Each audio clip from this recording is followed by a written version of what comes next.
కృష్ణ అలాగే భవాని వాళ్ళు గుడికి వెళ్తారు. ఇక అక్కడ కృష్ణ వాళ్ళ బాబాయ్ పిన్ని దేవుడికి దండం పెట్టుకుంటూ ఉంటారు. కృష్ణ కూడా అలా ఆ తల్లికి దండం పెట్టుకుంటూ ఉంటే ఇంతలో భవాని అయితే ఇలా అంటూ ఉంటుంది, ఆ అమ్మవారికి నీ మనసులో కోరికను కోరుకొని ముడుపు కట్టు కృష్ణ, అలా అయితే నీ కోరిక నెరవేరుతుంది అని చెప్పి భవాని కృష్ణతో అంటూ ఉంటుంది. దాంతో కృష్ణ అయితే సరే అత్తయ్య అని చెప్పి అక్కడ ముడుపు తీసుకొని కృష్ణ అయితే ముడుపు కడుతూ ఉంటుంది.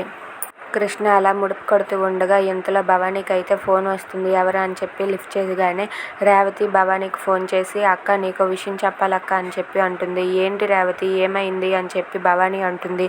అసలు ఈరోజు ఆదర్శ్ ఏం చేశాడో తెలుసా అని చెప్పి ఆదర్శ్ అయితే మీరాకి రివాల్వర్ని గురిపెట్టి నిజం చెప్పు అని బెదిరించాడు. దాంతో మీరా నిజం చెప్పకపోవడంతో తనైతే మీరాని షూట్ చేసేసాడు అక్క అని అది విని భవానీ అయితే ఒక్కసారిగా షాక్ అయ్యి అలా ఉండిపోతుంది. ఇక ఆదర్శ్ మీరాని షూట్ చేశాడని తెలిసి భవానీ అయితే ఏం చేయాలో తెలియక కంగారు పడుతూ అక్కడి నుండి పరిగెత్తుకుంటూ ఇంటికి వెళ్తుంది. If you like this video please like, share and subscribe.